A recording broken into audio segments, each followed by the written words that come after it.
Hello, traders.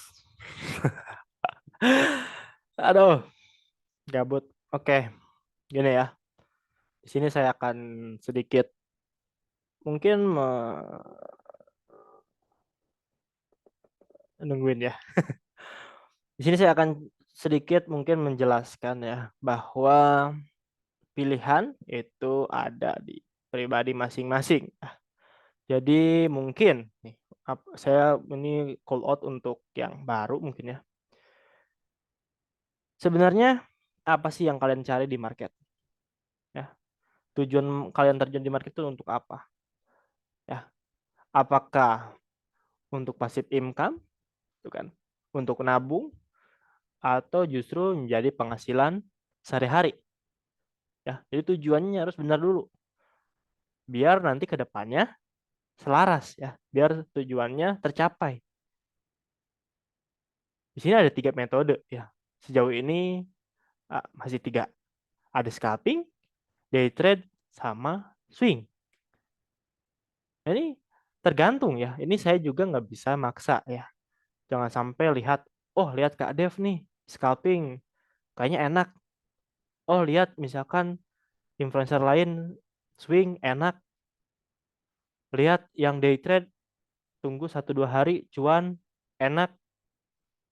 Yang harus digarisbawahi itu bukan enaknya ya, tapi bagaimana prosesnya untuk mendapat hasil.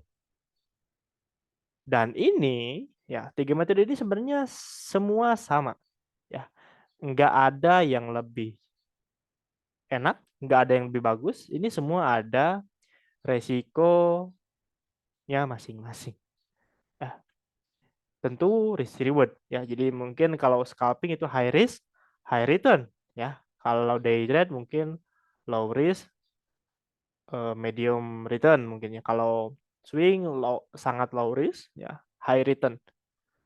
Ya. Ini semuanya ada kelebihan, ada kekurangannya. Nah, yang paling utama apa? Itu kita sesuaikan dengan kesibukan kita masing-masing serta profil risk masing-masing. Misalkan Kak Dev, saya itu kerja. Berarti ini udah eliminasi ya. Scalping udah nggak bisa. Paling pindahnya ke day trade sama swing. Ya, itu baru dari kesibukan. Belum profil risk. Misalkan Kak Dev, saya punya modal misalkan kecil. Ya udah, berarti mainnya jangan di swing. Karena di sini mainnya persentase. Ya, dan waktu tunggunya itu bukan sehari 2 hari, bisa seminggu bahkan sebulan. Ya, itu baru dari tadi apa? Modal ya. Kalau misalkan modal di bawah 10 juta, jangan di swing ya. Karena balik lagi di market itu kita mainnya persentase. Kalau misalkan pengen dapat cepat dengan probabilitas tinggi berarti main di scalping. Yang jelas kita harus tahu dulu gitu kan. Tahu dulu diri sendiri bahwa oh saya bisa standby dari jam 9 pagi ya. Berarti scalping bisa, day trade bisa. Kalau misalkan kadep saya jam 9 nggak bisa, oke, scalping nggak usah. Jadi pilihannya di day trade. Ini lebih spesifik. Jadi jangan ikut-ikutan, jangan lihat orang ya. Kalian tentuin diri kalian itu tujuannya untuk apa, kesibukannya seperti apa, profil resikonya seperti apa. Misalkan kadep saya modal lumayan nih di atas 10 juta, misalkan 20 sampai 50 lah ya. Itu bisa mainnya di day trade. Scalping pun bisa, cuma di sini resikonya tinggi. Apalagi untuk pemula. Kalau day trade ini lebih low risk. Kenapa? Kita masuknya bertahap, gitu kan. Lihat respon market. Syukur-syukur kalau ditarik kita bisa take profit. Kalau misalkan turun pun kita bisa average down. Ya. Terus misalkan kadep saya hanya bisa toleransi kehilangan per hari itu hanya 500.000. Ya, berarti jangan main di scalping.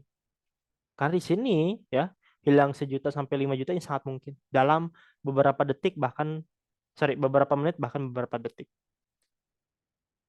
Berarti mainnya di day trade aja sama swing.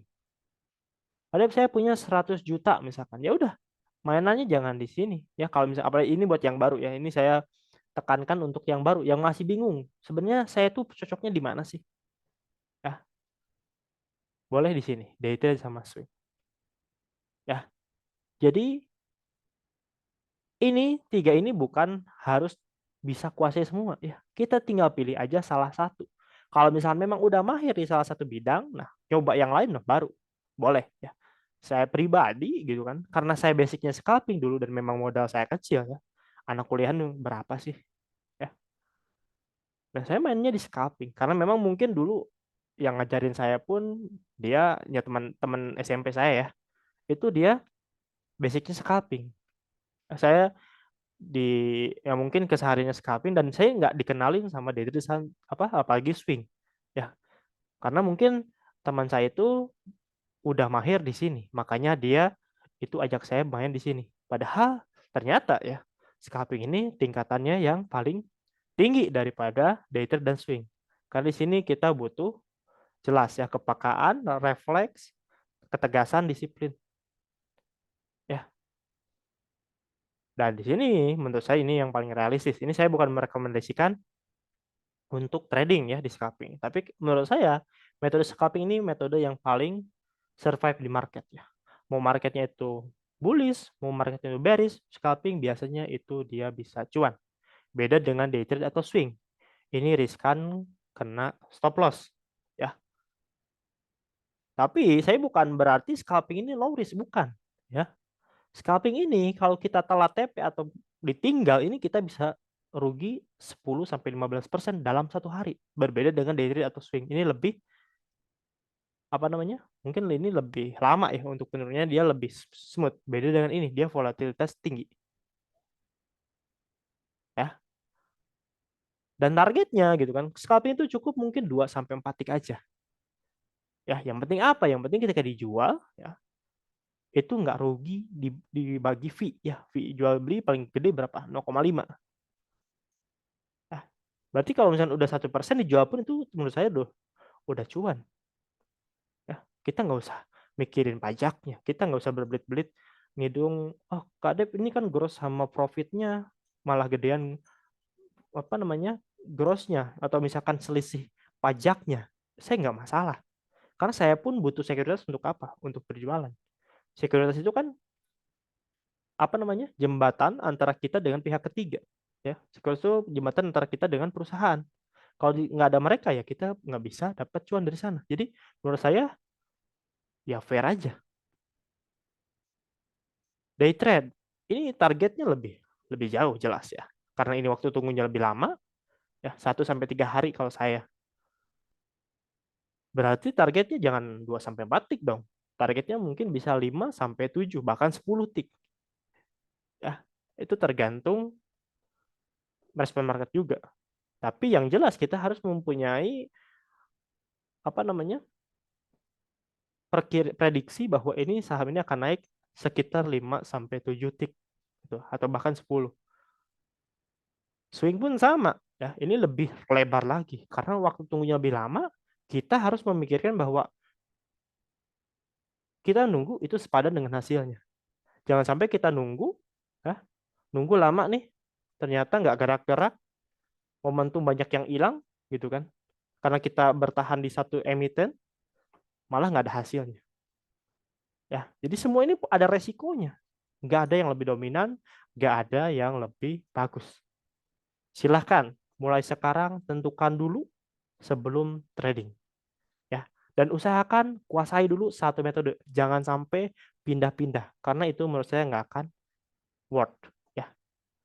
Work work apa? Bekerja lagi ya. Silahkan. Mungkin share-nya untuk hari ini segitu dulu aja ya. Jadi tahap pertama itu tentukan apa yang akan dituju, apa yang akan dicapai biar selaras, biar pas, biar ya gitulah ya. Silahkan. Oke, terima kasih. Semoga bermanfaat. Sampai jumpa.